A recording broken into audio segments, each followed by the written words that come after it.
வணக்கம் மக்களே, welcome to story drops. நான் உங்கள் யாஜு. இன்னைக்கு நம்ம ஸ்டோரி டிராப் சேனல்ல கரு கதையோட பார்ட் 4 வீடியோ தான் பார்க்க போறோம்.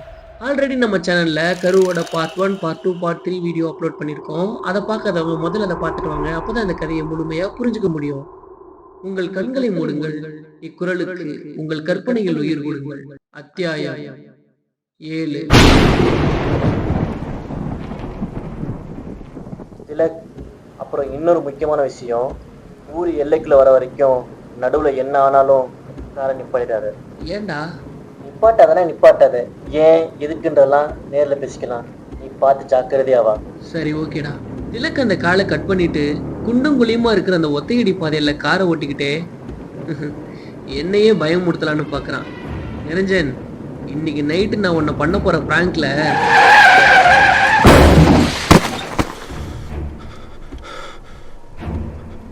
பிராங்க் பண்ணி பயமுறுத்தலாம்னு நினைச்ச திலக்கோட காருக்கு முன்னாடி உண்மையிலேயே ஏதோ ஒன்று வந்து விழுந்தது. திலக்குக்கு அந்த அடமலையிலையும் வேர்த்து கொட்டுது.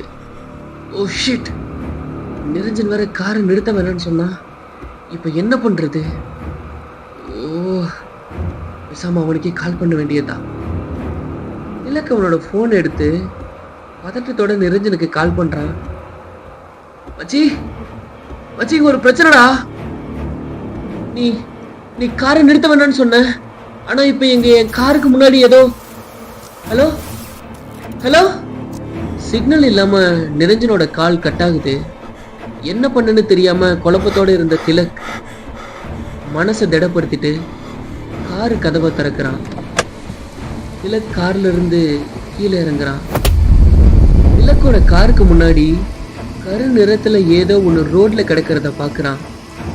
மனசு நிறைய பயத்தோடையும் ஆனா அது என்னன்னு தெரிஞ்சுக்கிற ஆர்வத்தோடையும் அந்த கரு நிறத்துக்கிட்ட நெருங்குறான். கிட்ட நெருங்கின திலக் மண்டிக்கிட்டு அதை தொட போக அது டக்குன்னு திலக்கோட கையை பிடிச்சு, தம்பி, என்ன தம்பி இப்படி ஏத்திப்புட்டிய தம்பி? பிடிச்ச அந்த கைய உதறி விட்டு பதட்டத்தோட 2 அடி பின்னாடி போன திலக், ஐயோ யார் நீ? என்ன தம்பி, நீ என்ன ஏத்திப்புட்டு என்னையவே யாருன்னு கேக்குற? மனுஷன் தானா? ஓ, இதுல மனுஷனானு வேற கேக்குறியா நீ? ஐயோ அண்ணா, சரிண்ணா. இருட்டுல எதுவும் தெளிவா தெரியல. தெளிவான திலக் கீழே விழுந்து கிடந்த நபரை தூக்கி, அண்ணா உங்களுக்கு ஒன்றும் அடிப்படலைல்ல? சரி, நீங்க எங்க போகணும்? நான் ஊருக்குள்ள போகணும். சரி வாங்க, நானே உங்களை டிராப் பண்ணிடுறேன். ஐயோ இருக்கட்டும் தம்பி, உங்களுக்கு எதுக்கு தேவையில்லாத சிரமம்? அதெல்லாம் ஒரு சிரமமும் இல்லைண்ணா. மழை வேற பயங்கரமா பெஞ்சிட்டு இருக்கு. நானும் ஊருக்குள்ளதான் போறேன், வாங்க. அப்படி சொல்லி திலக் அந்த நபரை காருக்குள்ள உட்கார வச்சுட்டு திலக்கும் காருக்குள்ள ஏறுறான். திலக்கோட போன் ரிங் ஆகிக்கிட்டே இருக்கு. திலக் அந்த போனை அட்டன் பண்ண, என்ன திலக், பிளான் பண்ணது போதும், நான் பயந்துட்டேன். உன் கார் முன்னாடி ஒண்ணு இல்லைன்னு தெரியும். சீக்கிரம் வாடா. அடையாண்டா நீ வேற, வை வரேன். 2 பேரும் கார்ல போய்கிட்டு இருக்கும்போது அந்த நபர், என்ன தம்பி வெளியூருக்காரன மாதிரி தெரியுது, எந்த ஊரு தம்பி? பேர் என்ன? பேரு திலக்னா, சென்னையில இருந்து வரேன். உங்க பேரு?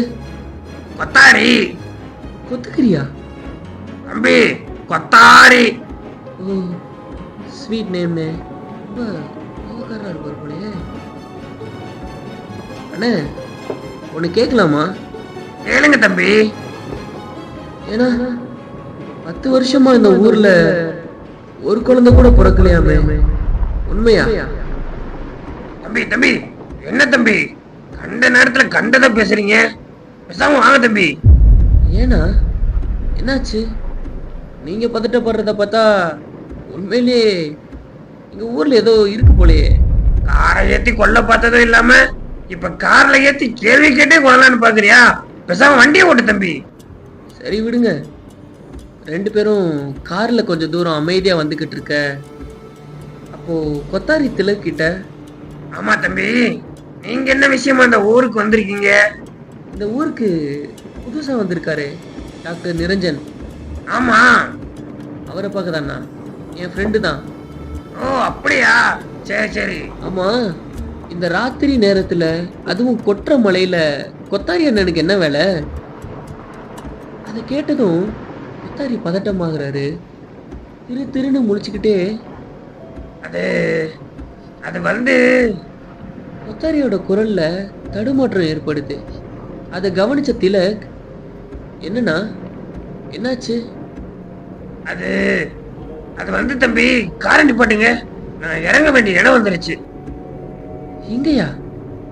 அப்படி கேட்ட திலக் சுத்தியும் முத்தியும் பார்க்க, ரெண்டு பக்கமும் காடா இருக்கிறத பார்த்துட்டு, இங்க இங்க எங்கண்ணா?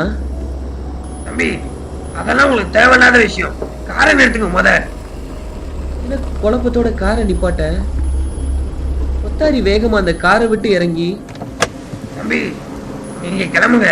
பதட்டத்தோட காரை விட்டு கீழே இறங்கின கொத்தாரி கார் வந்த அதே திசையிலேயே நடக்க ஆரம்பிக்கிறாரு. திலக் மனசுக்குள்ள ஏகப்பட்ட குழப்பம்.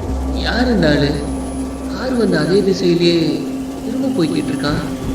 ஆளும் பார்க்க ஒரு வினோதமா இருக்காரு. அப்படி தனக்குத்தானே பேசிக்கிட்ட திலக் திரும்பி பார்க்க, கொத்தாரியும் திரும்பி திலக்கை பார்த்து ஒரு நகைப்பு நகைக்க, திலக் பல குழப்பங்களோட காரை எடுத்துட்டு அங்கிருந்து கிளம்புறான். அத்தியாயம் 8. மறுநாள் காலை 9 மணி. சுசியோட போன் அவ பக்கத்துல இருந்து அவளை கூப்பிட்டு இருந்தாலும் சுசி ஆழ்ந்த யோசனையில மூழ்கி இருக்க, கிச்சன்ல இருந்த ராஜா, சுசி, உன் பக்கத்துல தானே போன் அடிச்சிட்டு இருக்கு, யாருன்னு பாக்கலாம்ல? சுசியோட செவிகளுக்கு அந்த வார்த்தைகளும் எட்டாம இருக்க, சுசி, சுசி, உன் போன் அடிக்குது பாரு. நினைவு திரும்பிய சுசி அந்த போன் எடுத்து பார்க்க, அந்த போன்ல பரத்னு இருக்க. கால் அட்டன் பண்றா. சொல்லு பரத். என்னக்கா ரொம்ப நேரமா கால் பண்ணிட்டு இருக்கேன், அவ்வளோ பிஸியா நீ? அதெல்லாம் ஒன்றும் இல்லடா, சொல்லு. என்னாச்சுக்கா, ஏன் ஒரு மாதிரி பேசுற? நீ நல்லா இருக்கேல? அதெல்லாம் நல்லா தான்டா இருக்கேன். அக்கா சொல்றேன்னு கோவப்படாத, நீங்க சென்னையில நம்ம வீட்லயே இருக்கலாம்ல? வேணாம் பரத், விடு. அக்கா சொன்னா புரிஞ்சுக்கோக்கா, அந்த ஊரை பத்தி தெரிஞ்சும் ஏன் இப்படி அடம் பிடிக்கிற? பரத், நம்ம அம்மா அப்பா கூப்பிடணும்டா, என்னையும் என் வீட்டுக்காரரையும். அது வரைக்கும் கண்டிப்பா நான் அங்க வரமாட்டேன். இது நான் உனக்காக மட்டும் சொல்லலக்கா, உன் வயிற்றுல வளர்ற குழந்தைய கொஞ்சம் யோசிச்சு பாரு. அங்க நீ இருக்கிற ஒவ்வொரு நொடியும் குழந்தைக்கும் உனக்கும் என்னாச்சோ ஏதாச்சோன்னு பயமா இருக்குக்கா. ஓ, அக்கா மேலேயும் அக்கா பிள்ளை மேலேயும் அவ்வளோ பாசம் இருந்தா நீ வந்து இங்க அக்கா கூட துணைக்கிரு. இந்த மாதிரி சுசி பரத்துக்கிட்ட பேசிக்கிட்டு இருக்கிறப்போ சுசியோட வீட்டுக்கு வெளியில பயங்கரமான சத்தம் கேக்குது. அதை கேட்ட சுசி பரத்துக்கிட்ட, ஏய் ஒரு நிமிஷம்டா, நான் உனக்கு அப்புறமா கூப்பிடுறேன். சுசி அந்த காலை கட் பண்ணிட்டு வீட்டுக்கு வெளியில வர, ஊரு ஜனமே அங்கேயும் இங்கேயும் ஓடிக்கிட்டு இருக்கு. அதை பார்த்து ஒன்றும் புரியாம நின்ன சுசி அங்க ஓடிக்கிட்டு இருந்த கோமதி அக்காவை கூப்பிட்டு, கோமதி அக்கா, என்னாச்சு? ஏன் எல்லாரும் அங்கேயும் இங்கேயும் இப்படி ஓடிட்டு இருக்கீங்க? 10 வருஷத்துக்கு முன்னாடி நடந்த அதே விஷயம் திரும்பவும் இப்போ இந்த கிராமத்துல நடக்குது. என்னாச்சுக்கா? அப்படி என்ன நடந்துச்சு? வவ்வால் கூட்டம் நம்ம கிராமத்துக்குள்ள புகுந்து எல்லார் வீட்டு சகத்துலயும் விழுந்து இடிஞ்சு செத்துக்கிட்டு இருக்குமா. வவ்வால் கூட்டமா? அதுவும் பகல்லையா? அது இருட்டுல தானே வெளியில வரும். அப்படி சுசிலா சொல்லிக்கிட்டு இருக்கும் போதே ஒரு வவ்வால் சுசிலா வீட்டு செவுத்துல இடிச்சு கீழே விழுந்து சாகுது. அதை பார்த்த சுசிலா அதிர்ந்து போய் நிக்கிறா. அப்போ கோமதி சுசிலா கிட்ட, அது மட்டும் இல்லாம எல்லார் வீட்டு வாசல்லையும் கட்டியிருந்த காப்புக்கு இறங்கி போயிடுச்சுமா. எல்லார் வீட்டு வாசல்லையும் எப்படி ஒரே மாதிரி? அப்படி சுசிலா பயத்தோட சொல்லிட்டு அவ வீட்டு வாசல்ல கட்டியிருந்த காப்பை பார்க்க, அது நல்லபடியா இருக்கு. அதை பார்த்து மன நிம்மதி அடைஞ்ச சுசிலா பெருமூச்சு விட, அந்த காப்பு சுசிலா பார்த்துக்கிட்டு இருக்கும் போதே கண்ணு முன்னாடியே காஞ்சு கருகுது. பட்ட பகல்லையே ஊருக்குள்ள வவ்வால் கூட்டம் வர காரணம் என்ன? எல்லார் வீட்டு வாசலையும் கட்டியிருந்த காப்பு எப்படி ஒரே மாதிரி காஞ்சு கருகி போச்சு? கொத்தாரி அந்த நடு காட்டுல காரை நிப்பாட்ட சொல்லிட்டு பதட்டத்தோட போக என்ன காரணம்? இனி வரும் அத்தியாயங்களில் தொடரும். இந்த வீடியோ உங்களுக்கு பிடிச்சிருந்தா லைக் பண்ணுங்க, உங்க ஃப்ரெண்ட்ஸுக்கு ஷேர் பண்ணுங்க, நம்ம ஸ்டோரி டிராப்ஸ் யூடியூப் சேனலை சப்ஸ்கிரைப் பண்ணுங்க. மறக்காம உங்களோட கருத்துக்களை கீழே இருக்கிற கமெண்ட் பாக்ஸ்ல பின் பண்ணுங்க. நன்றி.